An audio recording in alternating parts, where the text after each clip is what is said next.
Good evening. Welcome to this edition of Northeast Diary. Here we bring you the latest developments from India's unexplored Northeast region. Friends, it is the season of festivals. Just as North India celebrates Diwali and Govardhan Puja, people in the Northeast too celebrate their own tribal festivals with much fervor. Today we will talk about one such festival unique to Arunachal Pradesh.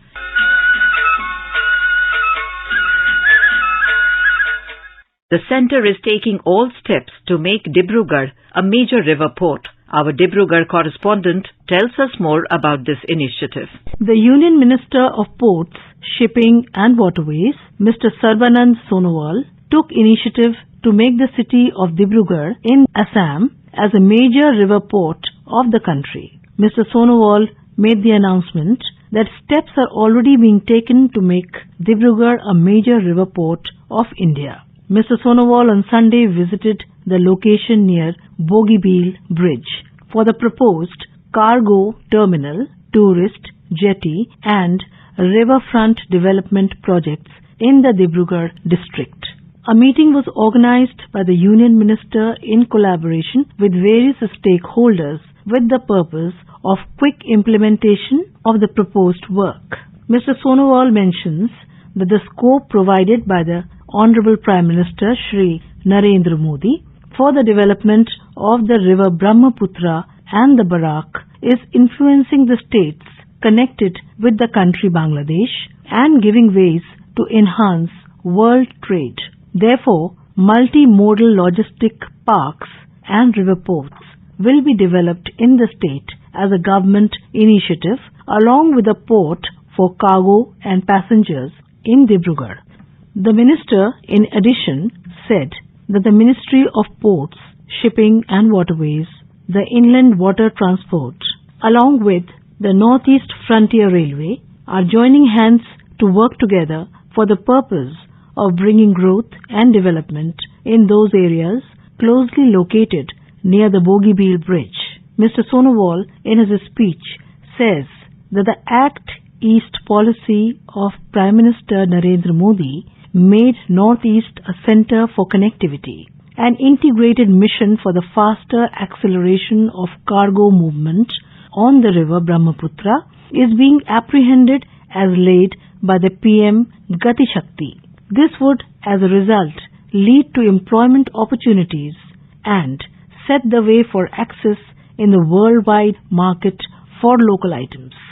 It will open up chances to reach out to the international markets, including the domestic one, by understanding the value of both global as well as local. The local business can be made available on the global sector of trade by making a sea of changes through the Dibrugarh port, and this as a result will bring glory to the city of Dibrugarh. This is Sharmila Goswami with Pranab Kumar Nath from Dibrugarh for Northeast Diary.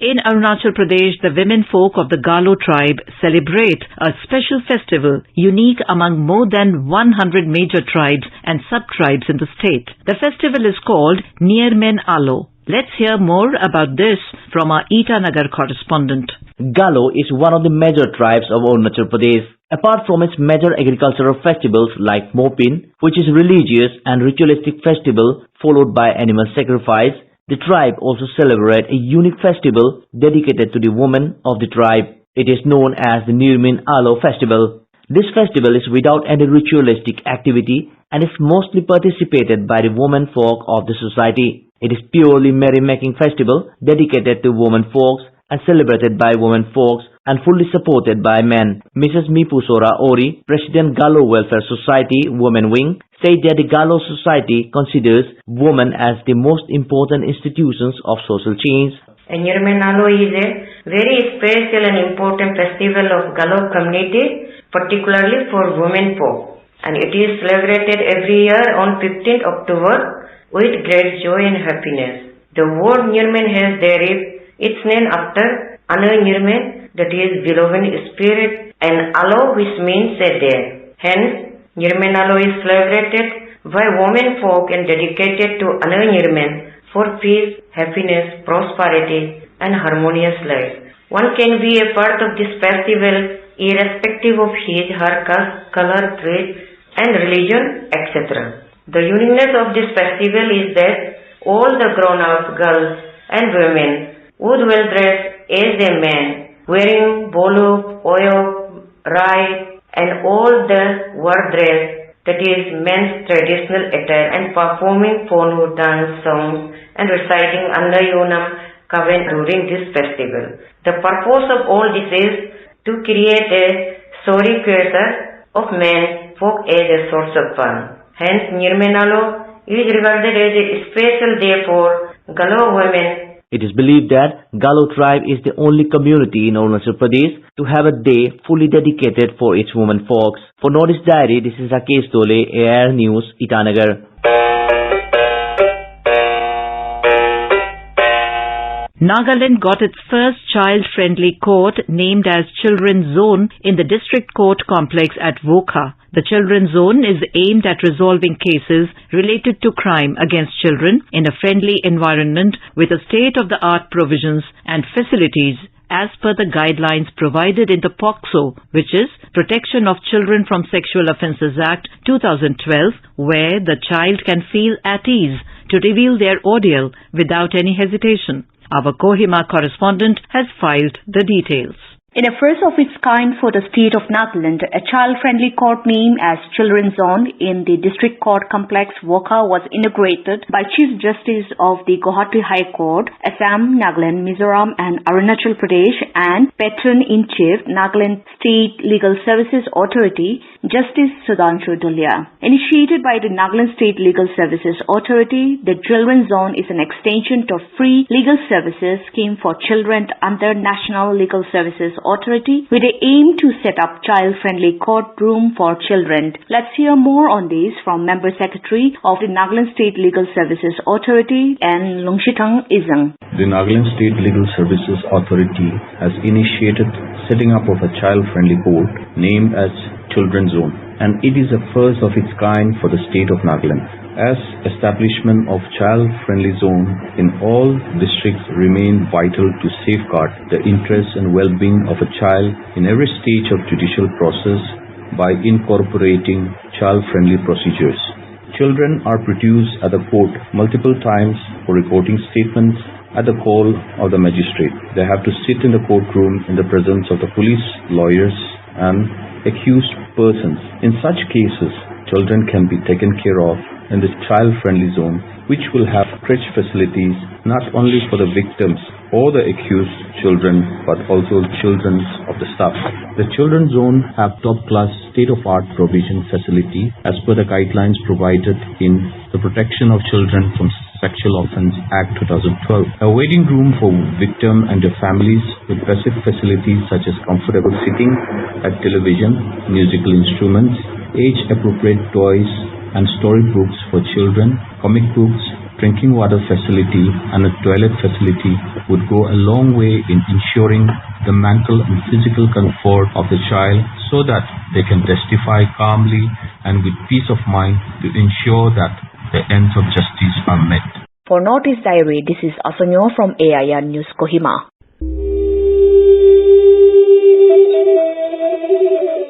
On the occasion of the ongoing Azadi Ka Amrit Mahotsav, News Services Division of All India Radio is bringing out a number of programs on the freedom fighters. In today's Northeast Diary, we bring you a story related to the Imphal campaign of the Indian National Army or Azad Hind Fauj during the Second World War. Many Manipuris joined the INA during the campaign as active fighters.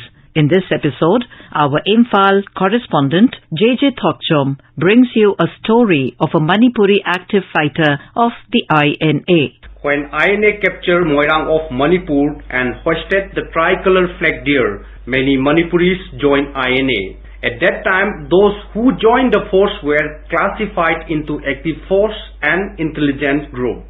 Few of the Manipuris who visited Rangul were assigned as active force by Netaji Subhash Chandra Bose.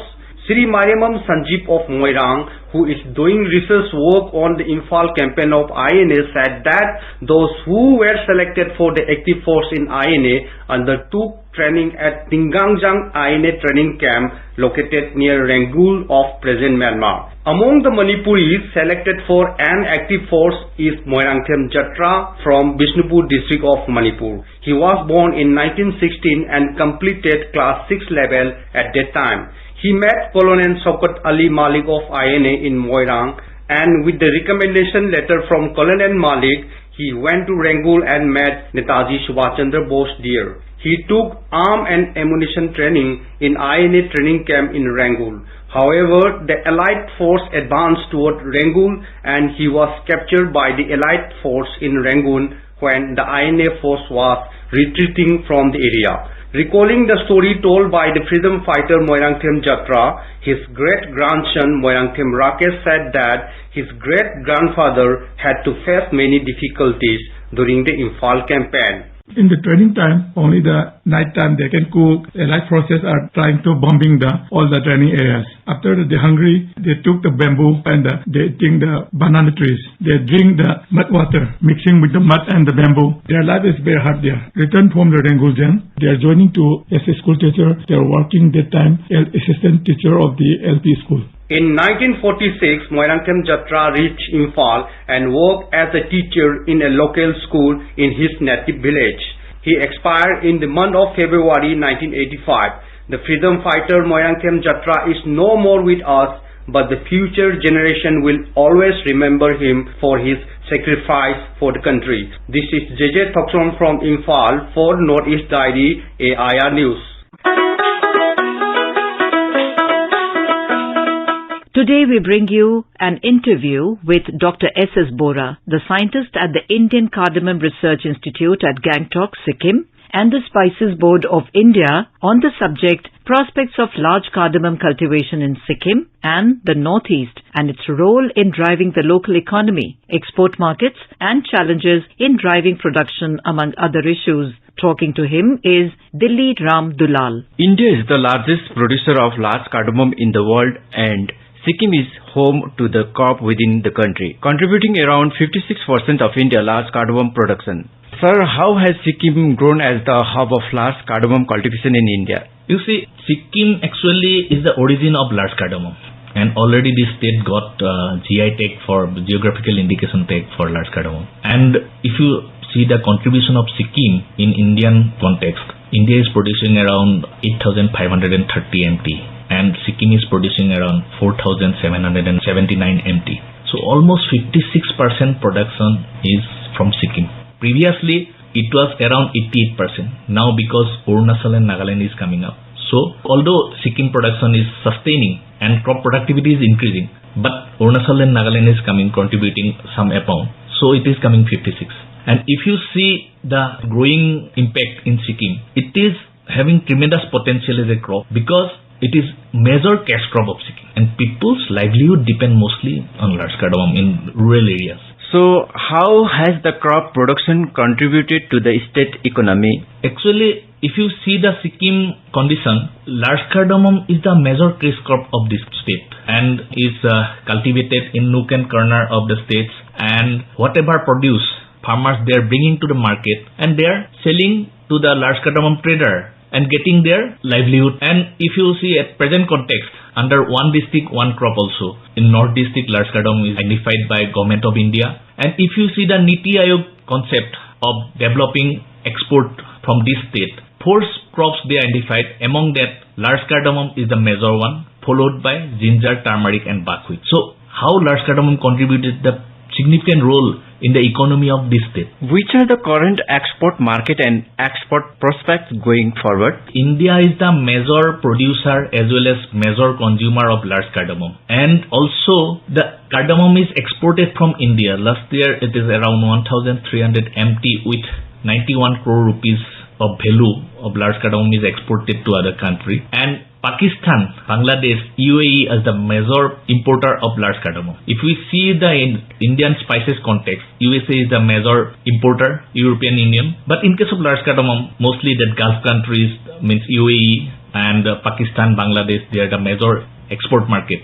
So prospect for large cardamom is very good because there is an increasing trend of export from our country. And large cardamom is one of the major crop among the spices exported from our country. What are the challenges in driving production, especially in the context of crop high climate sensitivity? That large cardamom is very sensitive crop to climate actually. It is a crop which grown under as a xeophytic crop, means it requires shade, means a congenial environment. It's a shade-loving plant. When with changes of climate, if you see the rising of temperature and rainfall pattern is directly influencing the large cardamom production. If the temperature is high, then large cardamom production is going down. As well as with rainfall, because if you see the previously Sikkim used to get rainfall throughout the year in certain amounts. But now it is confined to particular periods. Ultimately, during November, December, January months, we are not getting enough rainfall. At that time, actually, November, December, January, if we are not getting rainfall, the flower bud as well as that the vegetative bud what developed in the month of February, March onwards, that got affected. So ultimately, it leads to the decrease in crop prospect. And another one aspect is, with changes in climate, there is changes in pattern of disease and pest which affect the crop mostly. If you see that large cardamom is getting affected by various diseases. So what is the crop vulnerability to disease and pest? The diseases are causing more problem to large cardamom in Sikkim context. Sikkim being organic, no? It is very difficult to control once the disease took place. So if we see the Sikkim large cardamom, it is 3 major diseases are there. One is fungal disease and 2 is viral disease. Fungal disease is that blight disease caused by Clolethotrichum gliosporid. So that is causing tremendous loss to the crop. And viral disease, there is 2 type of viral disease in large cardamom. One is sirke and another is furke. That sirke, furke, it is very difficult to eradicate once it appears. So we have to take care in selecting the crop from where there is no evidences of viral diseases. And regarding the fungal diseases, if we can take care of the crop properly with proper nutrition as well as proper phytosanitation and application of some bioagents like Pseudomonas fluorescens at 5 ml per liter before monsoon and after monsoon, we can reduce to some extent the disease. And regarding pest, actually 23 numbers of pests already identified, but among them major is leaf caterpillar, then followed by shoot borer, stem borer, and white grub. Recently we found that there are some pests which are with changes of climate, incidence is increasing. Those are that mealybugs, then capsule borer. So we have to see this how best we can control this disease and pest to protect the crop. Otherwise, in case of sirke, furke and blight also loss up to 100%. So it is very much essential to protect the crop with taking care, phytosanitation, then crop management and application of some bioagent to keep the plant protect from the pest and diseases. How have fluctuating prices impacted the uptake of large cardamom cultivation? Large cardamom is a crop where prices is playing significant role in production potentialities. When prices is high, people are taking up in the year 2012-13, the prices is reaching around 1500 to 1800 per kilo. At that time, all people, it is a boom period, and all people they go for large cardamom cultivation. And slowly, when price decline, at that time they left. And now the prices is little bit taking pick up, and now it is around 600 to 650 rupees per kilo. So people are showing interest to large cardamom. So if we see the Indian context, India's production is around 8,530 MT, and Sikkim is the major producer, followed by Arunachal and Nagaland. So when prices is high, everybody is taking up the large cardamom cultivation. But when the price is going down, at that time they are not managing crop properly. Ultimately, the decrease in production. So ultimately, price fluctuate is heavily means impact upon uptake of large cardamom cultivation. What has been the impact of climate change and production also, sir? I already mentioned how temperature and rainfall directly impacted upon the production. That when we are not getting in a continuous manner throughout the year, at that time there is decrease in production, and with increase in temperature also production is decreasing. And being large cardamom is a xeophyte plant, and because of some disease problem, people used to take up that large cardamom cultivation in open. At that time the longevity of the plant is coming down. Usually large cardamom produce after 3 years.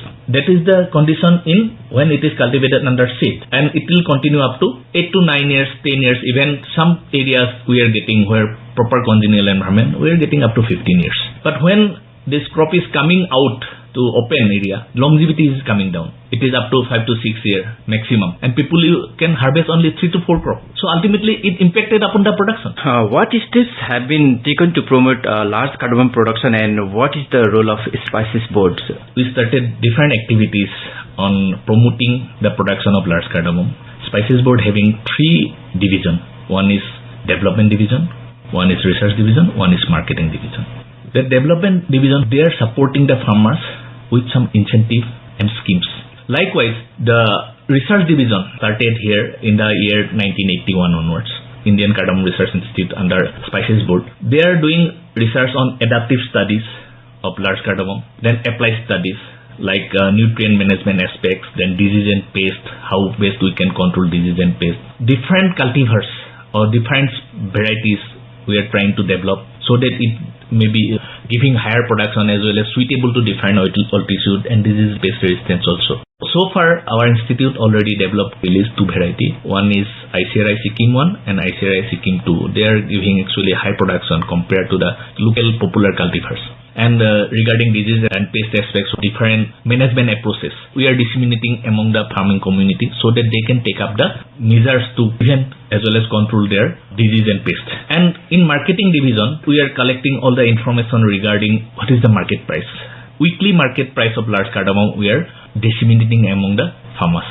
That is one measure. As well as we are organizing some buyer-seller meet to promote large cardamom marketing and exhibition also. And recently, Spices Board with the state government decided to develop 10 exporters from Sikkim to promote the spices of Sikkim. Lastly, sir, what are the prospects of large cardamom cultivation in other northeastern states, as we have observed significant growth in production in states like Arunachal Pradesh, Nagaland and Manipur? There is a significant growth in production of states in Arunachal, Nagaland is absolutely true, because that large cardamom cultivation, whatever they have adopted, now it is flourishing. And in northeast, especially Arunachal, Nagaland is having congenial environment for growth of large cardamom. Actually, Arunachal is largest producer, followed by Nagaland. Manipur, they are taking up slowly.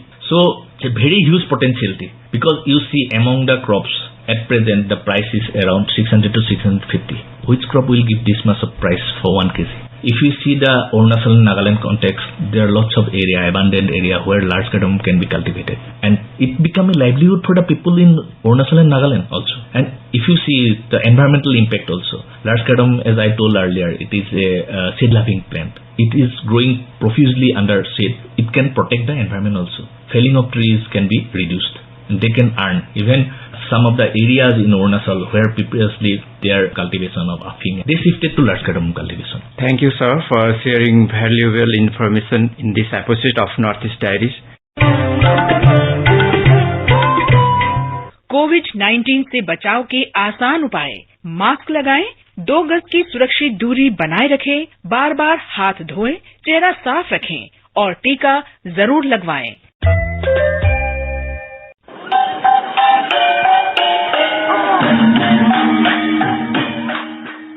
Today in this episode, let us talk about one of the most important milieux of cultural heritage of the people of Mesoram. This is a traditional dance of the Meso people, and its main object is bamboo and bamboo sounds. The Mesoram bamboo dance, called in local parlance as Cherao, has been going on for ages in the Meso societies as one of the indispensable parts of all social and cultural functions and festivals. Let us hear the details from our correspondent from Aizawl. Cherao is the main traditional dance of Meso people, and it is the most famous and popular dance, and also the center of attraction during festive occasions. This is performed as a group dance by the people in all occasions of cultural events. The most attractive Cherao show is performed during celebration of the most important and the biggest annual festival, Taptarkot. This is a dance with bamboo staves wherein mostly 8 to 6 people in 2 sections of male and female perform. The bamboo staves are kept in cross and horizontal forms on the ground. While the male performers move these bamboo staves in rhythmic beats, the female dancers perform by stepping in and out of the bamboo blocks.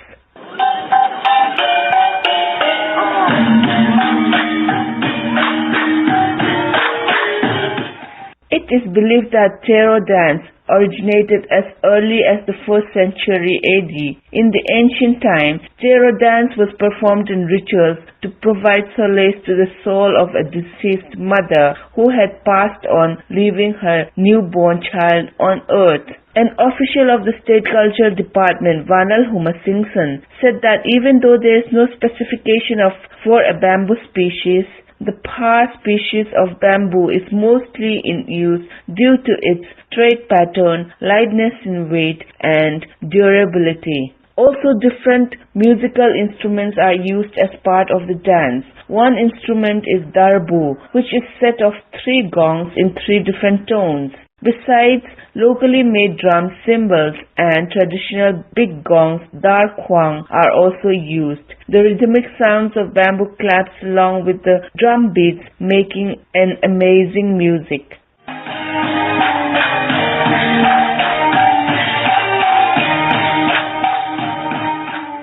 Interestingly, Tero made it to the Guinness Book of World Records with 10,736 people performing the dance in a 2.5-kilometer area. The event was organized in 2010 under the initiative of the Art and Culture Department, particularly with the then Minister of Art and Culture Department. For Northeast Diary, this is Irene from Aizawl.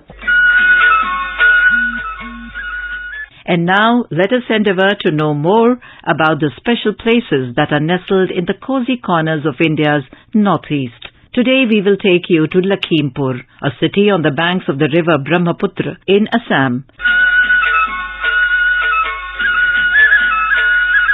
Lakhimpur is situated on the northeast corner of Assam and at the north bank of the river Brahmaputra at a distance of 394 kilometers northeast of Guwahati.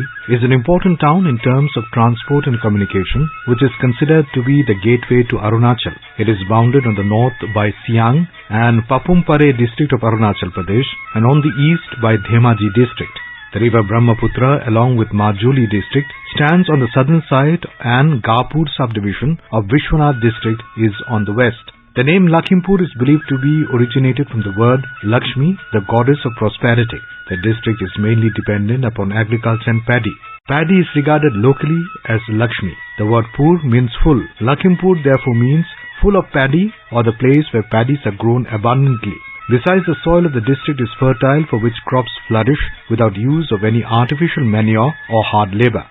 Over and above, fish, meat, vegetables, milk were abundant in this place. Others say that the word originated from Lakshmi Devi, the mother of Bhuyan Raja, who was a descendant of King Arimatha. The language Assamese is the most spoken language, followed by Bengali, Mishing and Hindi. The district was earlier regarded as Koliapani because there was practically no road communication to this district till 1950. In the year 1954, the temporary aerodrome was started. From 1957, the state transport buses started, and from 1963, the NF Railway started train services from this district. Nowadays, it is well connected with rail, road, and even by air through its Leelabari Airport. The Bogibeel Bridge creates a direct route for communication to Dibrugarh. Forests of the district are mainly tropical rainforest.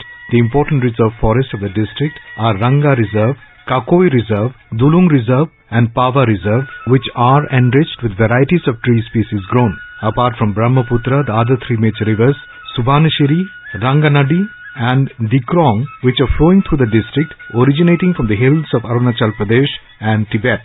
Shiva Temple, Narua Satra and Padumoni Temple, located in the National Highway, is a few of the tourist attractions of Lakhimpur. Uddhav Bharali, an Indian inventor from Lakhimpur, a Padma Shri awardee, brought Lakhimpur in the global media, including Discovery Channel many times, for his 118 scientific innovations. This is Abhishek Mukhopadhyay with Pranav Kumar Nath from Dibrugarh, Assam for Northeast Diary. With that, we have come to the end of this edition of Northeast Diary. Do join us next week to hear more stories from this enchanting part of India. Bye-bye.